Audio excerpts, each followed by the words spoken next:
बहुत से लोगों की बहुत बार रिक्वेस्ट आ रही थी कि हम तवे के ऊपर रोटी को कैसे फुला सकते हैं, क्योंकि गैस पर डायरेक्ट फुलाना बिल्कुल भी सेफ नहीं है। तो चलें इस रेसिपी को जल्दी से स्टार्ट करते हैं। सबसे पहला स्टेप है आटा गूंदना। यहाँ पर मैं गंदम का आटा इस्तेमाल कर रही हूँ। अगर आप सफ़ेद आटा इस्तेमाल कर रहे हैं तो उसका तरीका भी यही होगा, और अगर आप गंदम का इस्तेमाल कर रहे हैं तो गंदम का तरीका भी यही होगा, लेकिन पकाने में थोड़ा सा डिफरेंट हो सकता है, वो आगे जाके मैं आपके साथ शेयर करूंगी। यहाँ पर डो को आपने टाइट गूंदना है। जितनी टाइट डो होगी उतना आपके लिए रोटी को हैंडल करना इजी हो जाएगा, और ये बिगनर्स के लिए है। वैसे तो आप जिस तरह से भी आटा गूंदते हैं आप गूंद सकते हैं, लेकिन जो पहली बार रोटी बना रहे हैं बेहतर है कि आप अच्छे से टाइट सी डो गूंद लें। यहाँ पर पहले मैंने अच्छे से बाइंड कर लिया, थोड़ा सा मैंने पानी लगाया, हल्का सा फैलाया, और इसको तकरीबन 10 मिनट के लिए मैंने ऐसे ही छोड़ देना है। थोड़ा सा आटा सॉफ्ट हो जाएगा, सेटल हो जाएगा, उसके बाद मैंने इसको दोबारा से गूंदना है तकरीबन 5-7 मिनट तक। और इसके बाद जैसे ही वो इकट्ठा हो जाएगा उसके बाद आपने इसको मजीद 15 मिनट के लिए छोड़ देना है, लेकिन अगर आप घंटा छोड़ेंगे तो ज़्यादा बेहतर है। इसके बाद आपने इसको अच्छे से कवर करके छोड़ देना है, चाहे आप गीला रुमाल इस्तेमाल करें या जिस तरह से मैंने शॉपिंग बैग इस्तेमाल किया है उस तरह से। इसके बाद आपने बनाना है इसका पेड़ा। छोटा हिस्सा लेना है ताकि आप पेड़े को भी हैंडल कर सकें और रोटी भी आसानी के साथ बन सके। चाहें तो इस पे खुशका लगा सकते हैं और चाहें तो स्किप कर सकते हैं, क्योंकि आटा बहुत टाइट है। यहाँ पर हमने कुछ इस टेक्निक से इसको फोल्ड करना है। बहुत ज़्यादा दबाकर अगर आप फोल्ड करेंगे तो पेड़े में भी क्रैक्स आ जाते हैं। तो जैसे ही 2 से 4 बार करेंगे तो पेड़ा अपनी शेप में आना स्टार्ट हो जाएगा। इसके बाद हथेली में हमने इस तरह से हमने घुमाना है, क्योंकि जो नीचे वाला हिस्सा है वो भी अच्छे से फोल्ड होना ज़रूरी है। तो यहाँ पर हमने इसको घुमाकर पेड़े को तैयार कर लेना है।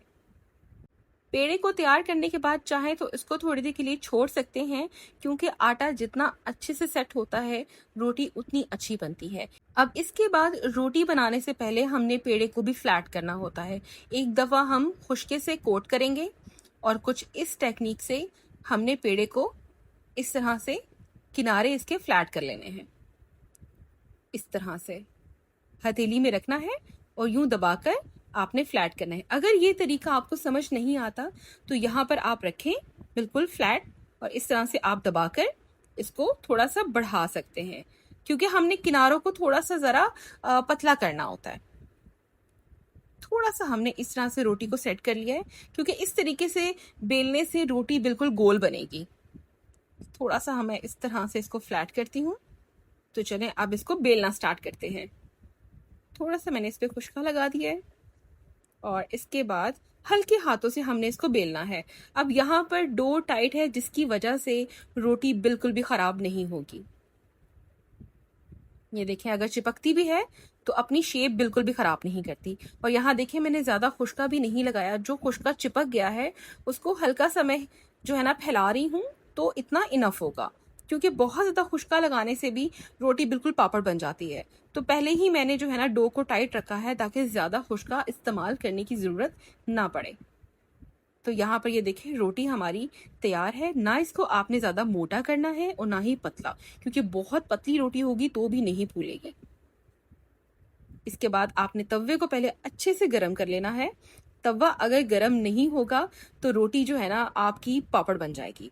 तो तवे को आपने अच्छे से गर्म करना है। गर्म तवे पे आपने रोटी डालनी है, और जैसे ही हल्के हल्के यहाँ पर आपको निशान नजर आने लगे कि जैसे नीचे से हल्की सी पक रही है, तो आपने इसको फ्लिप कर देना है।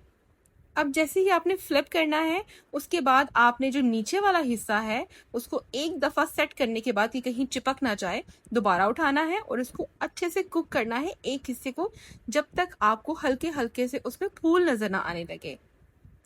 यहाँ पे ये देखें आपको जो है ना निशान नजर आने लगे हैं कि रोटी अच्छे से पक रही है। तो इसके बाद आपने इसको सेकना शुरू कर देना है। यहाँ पर आपको आइडिया भी हो जाएगा कहाँ पे फूल ज़्यादा बने थे, कहाँ से रोटी को ज़्यादा सेकने की ज़रूरत है। अगर समझ ना आए तो हल्का सा उठा के चेक कर सकते हैं कि अच्छा कहाँ से हमने मज़ीद सेकना है। तो एक साइड को आपने प्रॉपर रोटी को सेकना है, उसके बाद आपने पलटाना है। तो यहाँ पर देखिए एक दफ़ा चेक कर रही हूँ, जहाँ से मुझे लगेगा कि रोटी कच्ची है मैंने उस साइड को थोड़ा मज़ीद कुक कर लेना है। यहाँ पे थोड़ा अच्छे से सेक लेंगे और इसके बाद यहाँ पर फ्लिप कर देंगे।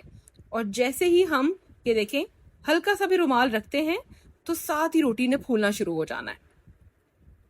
यही टेक्निक है कि आपने एक साइड को अच्छे से कुक करना है, उसके बाद दूसरी उसको फ्लिप करना है। यहाँ पे ये देखिए रोटी फटने की वजह से जो है भाप वो निकलना शुरू हो गई है, तो मैंने वहीं से ही उसको प्रेस करना है और रोटी को मजीद फुला लेना है। अगर आपसे इस तरह से रोटी हो जाए तो बहुत अच्छे से हैंडल हो जाती है। आपने उसी हिस्से को प्रेस करना है तो भाप अंदर जमा हो जाएगी और रोटी तवे पे ही फूल जाएगी। इसी तरीके से आपने रोटी को सेकना है। हम एक और रोटी बनाते हैं, इसको हम हटा लेते हैं। ये देखें अच्छे से कुक है। तो चलें अब एक और रोटी हम बनाते हैं। इसको हम अच्छे से सेक लिया है और इसको हम जरा साइड पर रख देते हैं। अब यहाँ देखें उसी तरीके से मैंने पेड़ा किया है, रोटी को फ्लैट किया है, अच्छे से बेल लिया है। और यहाँ पे ये देखें रोटी काफी मैंने पतली बना दी थी, लेकिन इतनी नहीं कि ये फूले ना। तो ये देखें इस तरीके से। तो बस इसको हमने तवे पे फैलाना है सेम उसी टेक्निक के साथ कि पहले एक दफा रोटी को आपने पकने देना है, फूल बन जाएंगे एक साइड पर अच्छे से। ये देखिए चेक कर लेते हैं। अब यहाँ पर हम इसको सेकना स्टार्ट कर देंगे, क्योंकि हमें आइडिया हो जाता है कि कहाँ से हमें ज्यादा प्रेशर देना है, कहाँ से कम प्रेशर देना है। और अगर आप व्हाइट आटे की रोटी बना रहे हैं तो व्हाइट आटे की रोटी जरूरत से ज्यादा आपने पतली रखनी है जितनी आप कर सकती हैं, क्योंकि वो जैसे ही तवे पे जाएगी तो रोटी जो है वो थोड़ी सी श्रिंक हो जाती है, थोड़ी सी सिमट जाती है, वो थोड़ी मोटी बनती है। तो आपने ये सिर्फ गंदम के आटे के साथ ये टेक्निक रखनी है, लेकिन जब आपने दूसरी वाली आटे की रोटी बनानी है तो उसको ज्यादा पतला रखना है, क्योंकि वो तवे पे जाते जो है ना बिल्कुल सिमट जाएगी। तो यहाँ पे देखिए एक साइड मैंने कुक कर ली है अच्छे से, और जैसे ही हल्का सा रुमाल रखा है तो रोटी ने फूलना शुरू कर देना है। तो ये देखें फुल्का हमारा तैयार है। तो इस तरीके से अगर आप रोटी बनाएंगे तो बहुत ही बेहतरीन, बहुत ही नर्म और बहुत ही फूली हुई रोटी बनेगी। तो आज के लिए इतना ही है। इस रेसिपी को जरूर ट्राई कीजिएगा और अपना कीमती फीडबैक मेरे साथ जरूर शेयर कीजिएगा। मैं इंशाल्लाह एक नई वीडियो के साथ मिलूंगी। इजाजत दीजिए, अल्लाह हाफिज।